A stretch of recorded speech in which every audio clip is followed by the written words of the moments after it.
আসসালামু আলাইকুম দর্শক, আমি সুমি। আমার চ্যানেল শখের লাইফস্টাইলে আরও একবার আপনাদের সবাইকে স্বাগত জানাই।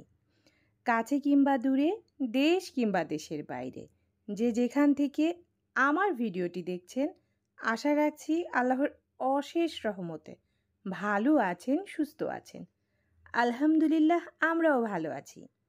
তো দর্শক, ভিডিও শুরু করলাম সকালে বাজার গোছানো দিয়ে। জি, আজকে সকালে আপনাদের ভাইয়া অনেক বাজার করেছে। এই যে সবজিগুলো গুছিয়ে নিচ্ছি, আর এখন গুছিয়ে নিচ্ছি কাঁচা আম।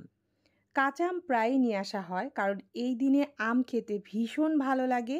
আম দিয়ে ডাল বলুন, আম মাখা বলুন, সব কিছুই খেয়ে থাকি। তো সেগুলো একটু উঠিয়ে নিচ্ছি, আর সঙ্গে এই সবজিগুলো ধীরে ধীরে গুছিয়ে নিব। তো দর্শক, আজকে আমার ভিডিওর টাইটেল ও থাম্বনেল দেখে তো বুঝতেই পেরেছেন আমি কোন সম্পর্কে কথা বলবো। জি, টাকা জমানোর উপায়। আপনি যদি টাকা জমাতে চান, তাহলে অবশ্যই আয় বাড়ানোর কৌশল আপনাকে জানতে হবে। আর আপনার এই আয় বাড়ানোর কৌশল কি কি হতে পারে, আজকে আমি বলে দিচ্ছি। এই যে দেখুন, বাজার করেছি। এই বাজার করতে গিয়ে কিন্তু আমাকে পরিকল্পনা করে নিতে হয়েছে। জি, পরিকল্পনা করে খরচ করবেন।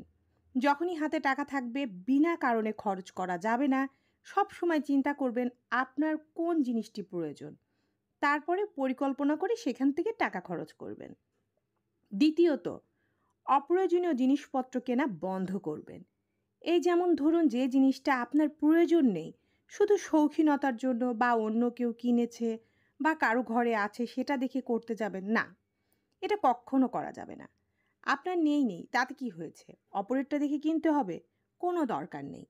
আর যদি সেটা করেন, তাহলে কিন্তু আপনার টাকার অপচয়। তাই সেই কাজটাও করা যাবে না। আর তৃতীয়ত, যদি পান খান আপনি বা ভাইয়া খায়, সেটাও না, খাওয়া যাবে না, সেই টাকাটাও বাঁচাতে হবে। ভাইয়ার যদি বাজে কোনো অভ্যাস থাকে, যেমন সিগারেটের নেশা, সেটাও ত্যাগ করতে হবে। কারণ এখানেও কিন্তু উপরোক্ত অনেক টাকা খরচ হয়ে যায়। আর আপনি যদি এই টাকাগুলো খরচ না করেন, অবশ্যই আয় বাড়বে আর আপনার টাকা জমানো সহজ হয়ে যাবে। এবার আসি বাজারে। এই যে দেখতে পাচ্ছেন, এখানে কিন্তু দুই রকমের মাছ আছে। আছে পাঙাশ মাছ, আছে কাতল মাছ। আমি কিন্তু মাত্র দুইটা মাছই নিয়েছি। কেন নিয়েছি জানেন? বেশি মাছ নিলে বেশি খরচ হবে। কি দরকার?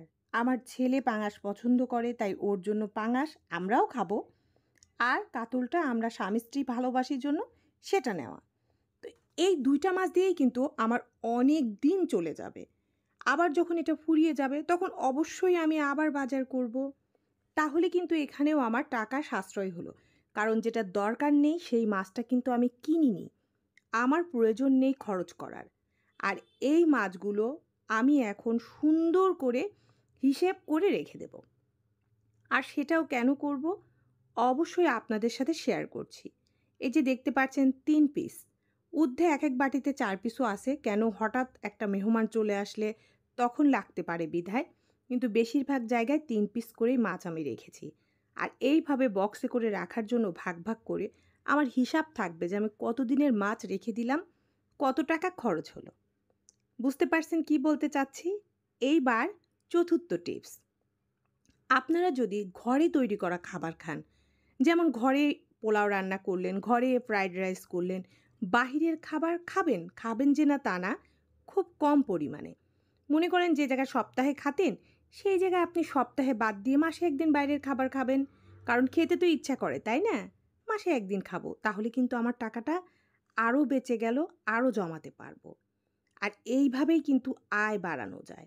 কারণ হাজব্যান্ড যদি আয় করে 10,000 টাকা, আমরা যদি তার মধ্যে থেকে না বাঁচাই, তাহলে সংসার কিভাবে উঠবে? কিভাবে টাকা জমাবো বলুন?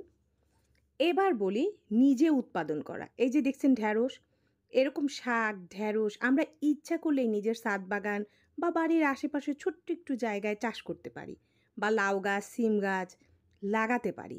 আর তাতে কিন্তু যে সবজিটা পাবো, সেটা কিন্তু আমাদের শরীরের চাহিদা পূরণ করবে এবং আমাদের অর্থও বাঁচিয়ে দিবে। কি ভুল বলছি? ভুল কিন্তু একটি কথাও বলছি না। আর এভাবেই কিন্তু আয় বাড়ানো যায়। আয় তো আর রাস্তা থেকে বের হবে না, আমাদেরকেই সংসার থেকে আয় বাড়াতে হবে এবং খুব সহজেই টাকা জমাতে হবে। এবার চলে যাই যে সন্তানের প্রয়োজন। হ্যাঁ, অনেক সময় সন্তানরা জেদ ধরে এটা নিবো, ওটা নিবো, এটা দাও।